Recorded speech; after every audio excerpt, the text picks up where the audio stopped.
மகாபெரிவாச்சரணம். ஸ்ரீ லலிதா ரகசிய வாக்தேவதைகள் நம்பிக்கையின் நாமங்களாகச் சொல்லிக்கொண்டே அவள் நம்முடைய வழிபாட்டை எப்படியெல்லாம் ஏற்றுக்கொள்கிறார். நிலையில்லாமல் இருக்கக்கூடிய நம்முடைய வழிபாட்டில் கூட நாம் நிலையில்லாதவர்கள் என்றால் நாம் உபயோகப்படுத்தப்படக்கூடிய பொருட்களும் அப்படித்தானே. பத்திரம், பலம் அதெல்லாம் நம்ம யூஸ் பண்ணுறோமே, அது எல்லாமே நிலையில்லாத பொருட்கள் தானே.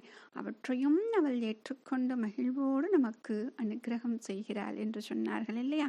அப்படிப்பட்டவள் இங்கே இவள் வாசம் செய்கிறாள் என்று இன்னும் ஒரு முறை அழகாக சொல்கிறார்கள்.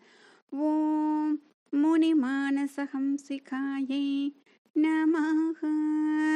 ஓம் முனி மானசஹம்சிகாயை நமஹ. இப்போ இந்த நாமத்தை பார்க்கறதுக்கு முன்னாடி முதல்ல பார்த்துருக்கோம் பக்த மானச ஹம்சிகா, அதாவது பக்தர்களின் மனமாகிய மானச ஓடையில் அன்னபக்ஷியாக சஞ்சாரம் செய்து கொண்டிருப்பவள் அப்படின்னு. அதே தான் அங்கே பக்தர்கள்னு சொன்னாங்க, எங்க முனிவர்கள்னு சொல்றாங்க.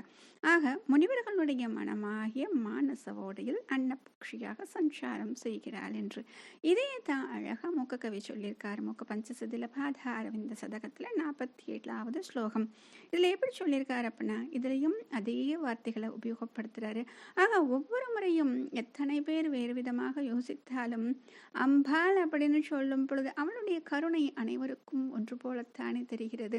அவள் அந்த ஹம்ச பக்ஷியாக இருக்கிறாள், அந்த பக்தர்களுடைய மனதாகிய அந்த மானச ஓடையில் இருக்கிறாள் என்று எத்தனை கவிகள் பாடுகிறார்கள் இல்லையா? வேறு வேறு பாடலாக இருந்தாலும் கவிகளாக இருக்கும் பொழுது அனைவர் மனதிற்குள்ளும் இருந்த அந்த வாக்ஷியத்தியாக இருந்து அவர்களுக்கு வாக்கின் சக்தியை கொடுத்தவள் அவள் தானே. ஏனென்றால் இந்த மூக்கருக்கு இந்த வாக்கின் சக்தியை கொடுத்தவள் இவள்தான். இதோ இந்த வாக்தேவதைகள் இப்பொழுது இத்தனை நாமங்களை சொல்கிறார்கள் என்றால் அந்த வாக்காக யார் இருக்கிறார்கள்? இவள் இருப்பதால் தான் இத்தனை நாமங்களை, இத்தனை பொருள்படக்கூடிய ஒவ்வொரு நாமங்களையும் அவர்களால் சொல்ல முடியுது. இத்தனை தத்துவங்கள் நிறைந்த நாமங்களாக இருக்கின்றன. அப்படித்தான் மூக்கருக்கும் அவள் அந்த வாக்கின் சக்தியாக இருந்ததால் தான் அவருக்கும் அதே எண்ணம் தோன்றியிருக்கிறது போலிருக்கிறது. அவர் என்ன சொல்லியிருக்கார் அப்படின்னா, கிரண் ஜோத்ஸ்னாரீதிம் நகமுகருஜா ஹம்ச மனசாம் விதன்வான பிரீத்திம் விகஜதருணாம் பூருக ருச்சிஹி பிரகாஷ ஸ்ரீபாதஸ்தவ ஜனனி காமாட்சிதனுதே சரத்கால புரோடியும் சசி சகல சூட பிரியதமே அப்படின்னு அழகாக சொல்லியிருக்கார். ஆக இது பாதாரவிந்த சதகம் அனைத்துமே எதை சொல்றாரு அப்படின்னா, அவளுடைய திருவடிகளை. ஆக அவர் ஒவ்வொன்றாக எடுத்து எடுத்து ஒவ்வொன்றுக்கும் 100 பாடல்கள் பாடியிருப்பார். அவளுடைய திருவடிகளுக்கு மட்டும் 100 ஸ்லோகங்கள், அவளுடைய புன்னகைக்கு மட்டும் 100 ஸ்லோகங்கள் அப்படின்னு அழகாக சொல்லியிருப்பார். ஆக இத்தனை ஸ்லோகங்களை பாட முடியும் என்றால் அது அவளுடைய வாக்கின் சக்தி தான். ஆக அப்படி சொல்லும் பொழுது இது அவளை பற்றி சொல்வது போலத்தான் நமக்கு தோன்றும்.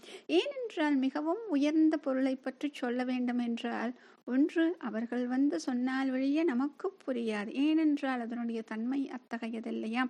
அதே போலத்தான் இங்கு அம்பாலே தன்னுடைய இயல்பு இதுதான் என்று நமக்கு புரிய வைக்கிறாள் போலிருக்குது மூக கவியின் மூலமாக, வாக்தேவதைகள் மூலமாக. அப்ப இதுல சொல்லும் பொழுது நக முக ருஷா ஹம்ச மனசாம் அப்படின்னு சொல்லிட்டு, அதாவது நகமாகிய ரத்தினத்தின் ஒளியால் நிறவாக பரவக்கூடியதும், அதாவது இந்த நிலவுன்னு சொல்லிட்டாங்க, அப்படி பரவக்கூடியதும், ஹம்சர்கள் என்று சொல்லக்கூடியவர்கள் மனதில் மகிழ்ச்சியை பெருக்குபவளும். இந்த ஹம்சர்கள் அப்படின்னு சொல்லும் பொழுது மகான்கள் சொல்லுவாங்க. ஹம்சர்கள் மகான்கள் என்றால் மிகவும் உயர்ந்தவர்களை சொல்லும் பொழுது பரமஹம்சர் அப்படின்னு சொல்லுவாங்க. இப்போ இந்த பரமஹம்சர்னு கேட்டோன்னே நமக்கு ஞாபகத்து வர்றது ராமகிருஷ்ண பரமஹம்சர் அப்படின்னு சொல்லிட்டு. ஆக மகான்களில் இன்னும் மகான்களாக அவர்கள் இருக்கிறார்கள். அப்படிப்பட்ட அந்த மகான்களின் மனதில் மகிழ்ச்சியை பெருக்குபவளும் அப்படின்னு சொல்லிட்டு சொல்லக்கூடிய ஸ்லோகம். ஆக இந்த ஸ்லோகம் அனைத்துமே எதை சொல்லுது? அம்பாளுடைய திருவடியை பற்றி சொல்லக்கூடிய ஸ்லோகத்துல ஹம்சர்களின் மனதில் மகிழ்ச்சியை பெருக்கக்கூடியதாக உன்னுடைய திருவடிகள் இருக்கின்றன சொன்னாங்க. இதே 30வது ஸ்லோகத்திலேயே அதே தான். நம்ம பக்தமான ஹம்சிகா பார்க்கும் பொழுது இதை நம்ம பார்த்திருக்கோம். சிராதிருஷ்யா ஹம்சைஹி கதமபி சதா ஹம்ச சுலபம் அப்படின்னு சொல்லிட்டு இங்கேயும் அதே தான். ஹம்சர்கள் மனமாகிய தடாகத்தில் அம்பாள் இருக்கிறார். ஆக எந்த இடம் சுத்தமாக நிஷ்கலங்கமாக நிர்குணமாக இருக்கிறதோ அந்த இடத்தில் அம்பாள் வாசம் செய்வாள் அப்படிங்கிற சந்தேகம் கிடையாது இல்லையா? ஏனென்றால் அவளுடைய பக்தர்களுடைய மனதிற்கும் அவளுடைய தன்மை கிடைக்கிறது. மகாபெரியவா சரணம்.